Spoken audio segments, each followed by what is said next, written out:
Assalamualaikum warahmatullahi wabarakatuh. Nama saya Aprilia Hidayah, NPM 1903050172, ingin mempresentasikan hasil dari resume yang saya buat, yaitu penerapan konsep edutainment dalam pembelajaran di pendidikan anak usia dini atau PAUD.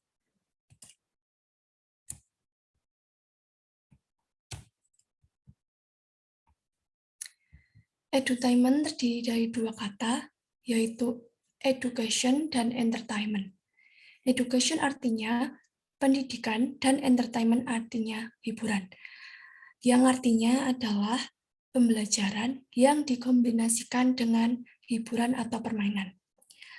Hamruni menyimpulkan bahwa edutainment adalah proses pembelajaran yang didesain dengan memadukan antara muatan pendidikan dan hiburan secara harmonis, sehingga aktivitas pembelajaran berlangsung menyenangkan. Penerapan edutainment. Kesadaran terhadap pentingnya pendidikan bagi anak usia dini didasarkan pada pemahaman masyarakat terhadap masa pertumbuhan dan perkembangan anak. Indikator meningkatnya kesadaran masyarakat terhadap pendidikan bagi anak usia dini yaitu ditandai dengan bertambahnya dan berkembangnya lembaga pendidikan anak usia dini. Dapat tercatat jumlah lembaga PAUD pada tahun 2016 ada 190.238 lembaga dan tahun 2017 ada 195.742 lembaga PAUD. Konsep dasar edutainment. Yang pertama, setiap pembelajaran tentunya terdapat tujuan yang ingin dicapai. Dalam mencapai tujuan itu, guru menerapkan metode atau model pembelajaran yang sesuai dengan karakteristik, kemampuan, keinginan, dan minat anak. Atau dapat dikatakan bahwa pembelajaran itu harus sesuai dengan apa yang ada dalam diri anak dan disesuaikan oleh potensi ataupun bakat ataupun apa yang diinginkan yang sesuai dengan minat anak tersebut. Yang kedua adalah edutainment merupakan proses pembelajaran yang mengkombinasikan antara muatan pendidikan dengan hiburan atau permainan yang menarik. Hal itu dapat diartikan dengan kata lain bahwa edutainment adalah pembelajaran yang menggabungkan antara materi pembelajaran dengan permainan-permainan yang dibuat oleh guru itu sendiri, sehingga pembelajaran itu dapat bermakna dan mampu menumbuhkan semangat dan keaktifan siswa terhadap pembelajaran. Merujuk pada pengertian edutainment, maka tujuan pendekatan edutainment dalam pembelajaran tidak lain adalah agar pembelajaran terasa menyenangkan. Prinsip edutainment. Prinsip pembelajaran edutainment menurut Suyadi tahun 2010 adalah yang pertama adalah menjembatani proses belajar dan proses mengajar yang diharapkan dapat meningkatkan hasil belajar. Yang kedua adalah pembelajaran edutainment berlangsung dalam suasana kondusif dan menyenangkan yang didasari 3 asumsi, yaitu A. Perasaan gembira akan mempercepat pembelajaran, sedangkan perasaan negatif seperti terancam, takut, sedih, dan sebagainya akan memperlambat belajar, bahkan menghentikan proses masuknya. Yang B, jika seorang menggunakan potensi nalar dan emosi secara jitu, maka akan menghasilkan lompatan prestasi belajar. Yang C, dengan menggunakan metode pembelajaran yang tepat, yang mengakomodir gaya dan keunikan belajar siswa, maka belajar akan dapat dioptimalkan. Yang D, menempatkan anak sebagai pusat sekaligus subjek pendidikan. Pembelajaran diawali dengan menggali dan memahami kebutuhan anak. Yang E, pembelajaran yang lebih humanis atau lebih bersahabat dengan lingkungan, bahkan suasana yang sedang dialami oleh anak. Kemudian pendekatan belajar edutainment. Dalam metode pembelajaran edutainment, terdapat beberapa pendekatan, yaitu somatik, auditory, visual, dan intelektual, atau lebih dikenal dengan istilah SAVI, merupakan akronim dari somatic, auditory, visual, dan intelektual. Keempat cara belajar ini harus ada agar pembelajaran berlangsung secara optimal. Ya, SAVI ada 4 macam, yaitu yang pertama adalah belajar somantik. Belajar somantik adalah pola pembelajaran yang lebih menekankan pada aspek gerak pada tubuh atau belajar dengan melakukan atau berbuat.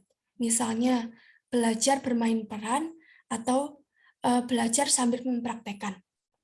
Yang kedua adalah auditory.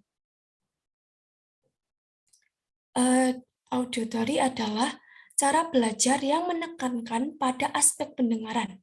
Misalnya bercerita, ataupun Toy Story, storytelling, dan sebagainya. Yang ketiga adalah cara belajar visual. Dapat diartikan yaitu belajar dengan mengamati dan menggambarkan atau disebut dengan istilah learning by self-observing dan picturing. Atau cara belajar visual ini dapat diartikan sebagai belajar dengan melakukan sesuatu yang berhubungan dengan pengamatan. Misalnya, belajar sambil mengamati gambar-gambar sekitar, gambar-gambar pahlawan, gambar-gambar sayuran, hewan, dan sebagainya.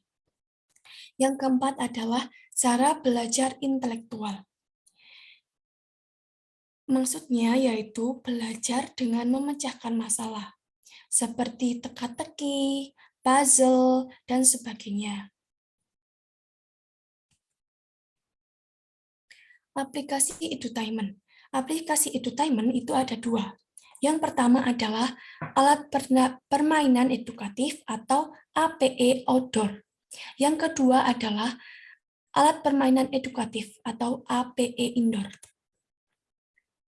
Alat permainan edukatif atau APE outdoor yang pertama adalah fisik motorik.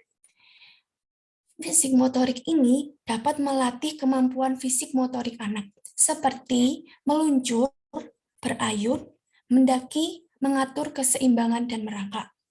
Yang selanjutnya adalah emosional. Emosional ini akan melatih sikap emosional yang ada di dalam diri anak, seperti ekspresi diri, bermain, merawat diri, berani mengambil risiko, membuat musik, berpartisipasi dalam kelompok, mengenali masalah, bermain peran.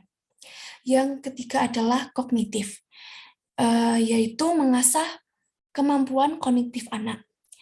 Misalnya, mendengar, memecahkan masalah, mengamati, menggunakan perkakas, membuat sesuatu, mencocokkan, menyebutkan, atau mengidentifikasi sesuatu. Yang terakhir adalah sosial, yaitu melatih kemampuan bersosial anak dalam kehidupan sehari-hari. Misalnya, bermain bekerja sama memecahkan masalah, mendengarkan, menari, eksplorasi berkelompok, dan sebagainya. Yang kedua adalah alat permainan edukatif atau APE indoor. Yang pertama adalah main sensori motor atau sensori motorik. Permainan ini yaitu permainan yang memfusikan kelima panca indera anak didik. Contohnya melihat, mendengar, mencium, bergerak, merasa, meraba, dan lain-lain. Seperti bermain kubus atau menggambar dan lain sebagainya. Yang kedua adalah bermain peran atau main peran, yaitu permainan yang meningkatkan kemampuan anak didik untuk berimajinasi,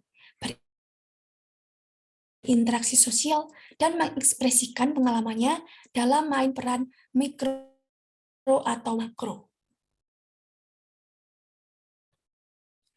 Yang ketiga adalah main pembangunan.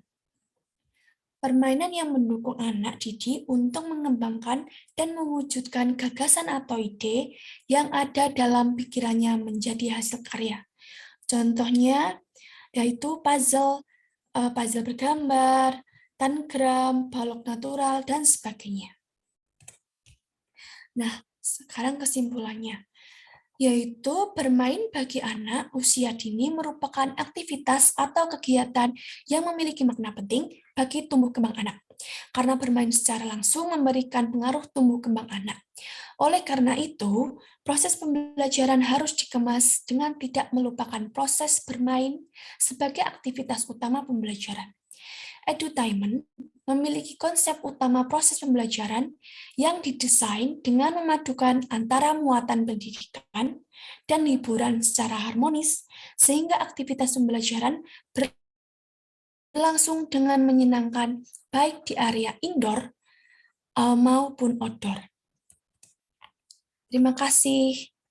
Ada sedikit quotes, yaitu semua anak adalah istimewa dengan bakatnya.